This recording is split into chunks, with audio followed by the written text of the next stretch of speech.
Welcome back to Aging with Power. I'm Myles McNamara on your hometown station, AM 1220 KHTS. And today, folks, we are talking about the epidemic we call opioids. I have with me in studio Pam Geyer of Henry Mayo Hospital, pain management nurse specialist, just staggering statistics and things that are going on out there that we all need to be aware of. And I think the biggest thing you said, Pam, is not to judge. Absolutely. And don't be judgmental because, again, you have the addictive disorder versus the dependence. But anyway, we were talking at the break that something called multimodal. Yes. And go ahead and enlighten us on that, if you will. Well, and this is really important. If you have a chronic pain condition, you need to be under the treatment of a pain management specialist.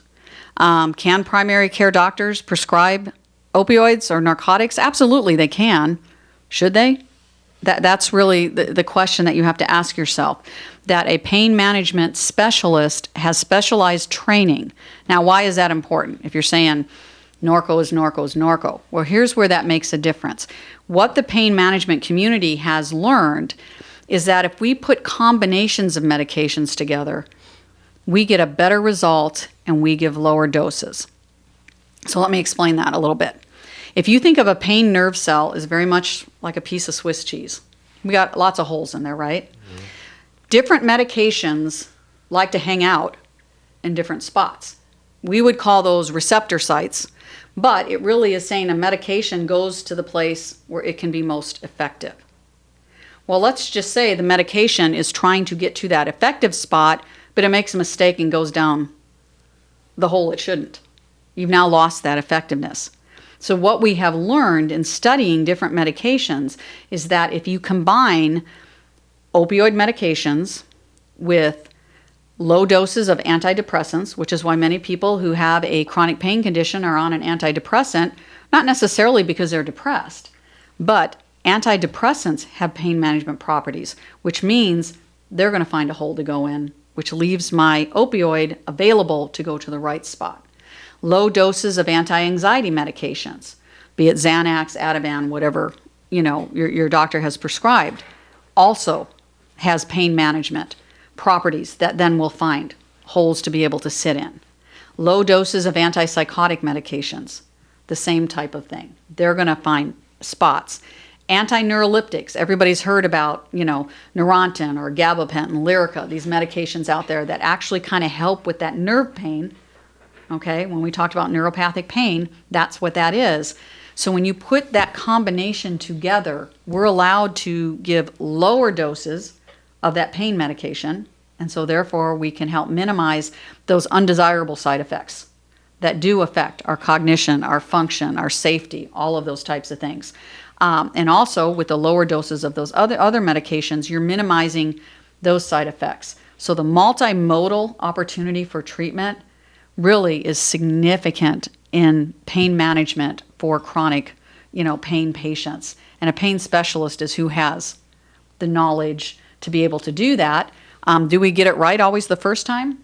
No. Sometimes you have to have patience. You have to tolerate the fact that we're going to have to try a bunch of different things till we figure out what it is going to work for that. And how... not only in addition to my personal story here, but anybody listening so we've had a traumatic injury, we've been taking pain medications, it's been a year now, we're thinking, okay, I got to start weaning myself off this. I mean, I've got no multimodal thing happening with me, but I'm looking, okay, it's time now, it's been a year. I mean, what are the side effects? Are there going to be withdrawal symptoms? I mean, what do I do, or what does anybody do? And it says, okay, I need to start getting back, not dependent on this stuff again. Well, first of all, your body is telling you that. If that's what you're feeling, your body is saying, time out. And I would encourage anyone to go take a look at the World Health Organization has an equal analgesic ladder. Now, that's a big word, but really what it means is it's a stair step for the use of medications. Okay, that start low, go slow. Every one of those medications at a level has the ability to have an impact on you. So take a look at that and kind of see, and you'll kind of understand. And what was that called again? It's the World Health Organization. It's called the WHO ladder, and if you look it up under WHO ladder, it will show up. Their equal analgesic ladder, and it's a stair step. WHO? Who? WHO ladder. Yeah, WHO analgesic ladder. And it will help you to kind of see how that happens. It's always good to get somebody that is a professional to work with you on that, because your body is dependent on it. Doesn't mean it needs it any longer, but it has a dependency. So when I start to pull that away, your body's going to let you know that. It's going to say, hey, wait a minute, I'm used to having this. And then you might feel a little bit of increase in discomfort and go, whoa, wait a minute, maybe I shouldn't be. So am I naive to think that, okay, if I'm on 4 a day, I'm going to go to 3.5 a day, then I'm going to go to 3? I mean, am I able to just start weaning myself off on my own? Or is it something I need to be concerned about? I think that that's a discussion that anyone who is taking an opioid should have with your practitioner, your doctor, because things can happen when the body goes into withdrawal. Not only is it unpleasant, but many people who are taking these medications have other medical conditions or comorbidities, meaning something else is going on in the body. If I suddenly decide I'm going to wean myself and it's not supervised and I have a heart condition, I might cause my heart to beat a little bit faster than what it should. So these things need to be supervised, and you need to have a plan. And based upon how long these medications last, meaning every medication you take has a point at which it's at its most effective and then when it starts to drop. So you need to be able to look at that and say, how am I going to wean myself off of that? It may be that, for some medications, I'm going to space out the time. Okay, instead of taking every 4 hours, I'm going to go every 5. And then I'm going to push it to every 6. And then maybe I'm going to go to a half a tablet. Generally, by the time you're down to a half, whether it's Norco, Vicodin, Percocet, you're getting the benefit of the acetaminophen, which really is the Tylenol in there, which is an absolutely excellent drug, as are the anti-inflammatory drugs, the Motrin, ibuprofen, those types of medications. Okay, looking at it to say, as long as you don't have a contraindication, you want to make sure that, your kidneys are functioning well. Your liver function is good. So there's all kinds of things that your doctor really needs to look at that and say, okay, we're going to have a plan to wean off of this. It's excellent to want to do that. And really, as your body heals, your body tells you, and it's saying to you, Myles, I want to do that. I don't want to be doing this. You can successfully do it. You just need to have a plan that is thought out and work with your professional and say, okay, these are the steps I'm going to take. Cool. Well, we're going to take our last break. Gosh, I can't believe the hour's almost up already. But anyway, folks, we'll be right back with Pam Geyer from Henry Mayo Hospital. I'm Myles McNamara on your hometown station, AM 1220 KHTS. Welcome back, folks, to Aging with Power. I'm Myles McNamara on your hometown station, AM 1220 KHTS. We are wrapping up an amazing show with Pam Geyer, nurse specialist, pain management nurse specialist for Henry Mayo. If you missed any part of the show, go to hometownstation.com and hit the podcast link, and you can listen to this or any other past Aging with Power shows. But Pam's been sharing with us the epidemic in our country regarding opioids, and the addiction and the accidental deaths and stuff. So Pam, definitely going to have to beg and plead for you to come back. I mean, there's just so many things we didn't even get to. So kind of wrap it up in a bow for us right now, and then give us some contact information if folks had questions regarding exactly what you're addressing today. Well, absolutely. I want to kind of extend out there to those individuals that are struggling with this. We at Henry Mayo and myself get it. I mean, I get pain, and I want to be available to help you.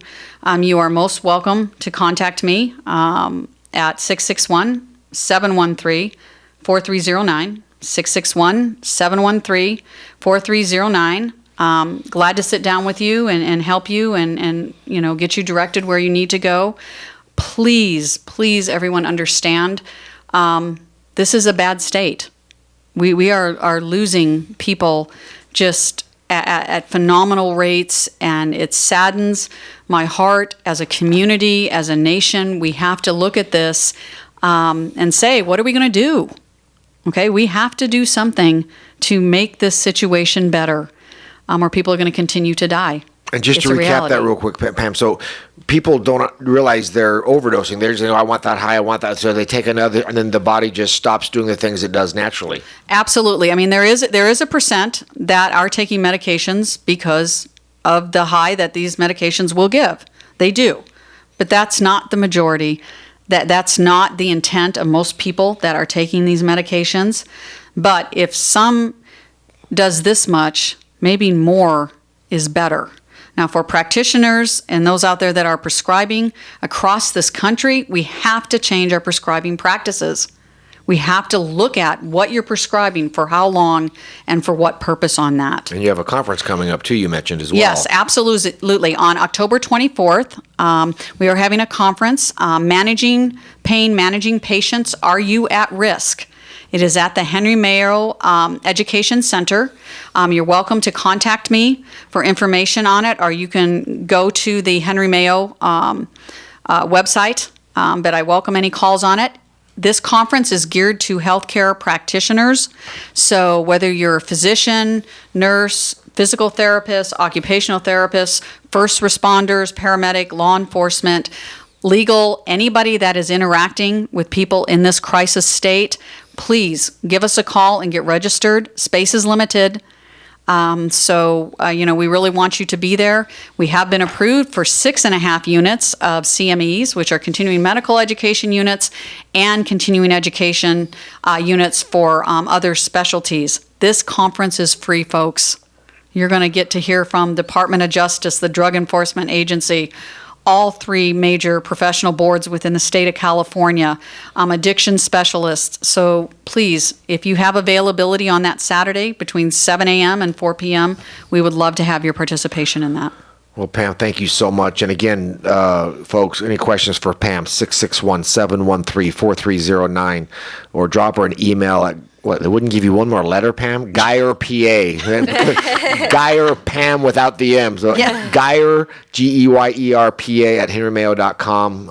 Important stuff. Again, thank you so much for your time. Thank you very much for allowing me to have an opportunity. Folks, that does bring us to the end of the show. If you ever have any specific topics you'd like me to address, drop me an email at Myles at comfortkeepers.com. Again, that's Myles at comfortkeepers.com. I'll make it happen. I'd like to thank my co-host Diane Blair, also of Comfort Keepers. Pam, again, gosh, hope we can get you back. What great stuff you've shared. Thank you so much. We are sponsored by Comfort Keepers and Home Care. I'm Myles McNamara of Comfort Keepers. And remember, folks, aging is not a disease. It's a journey. So do it with power.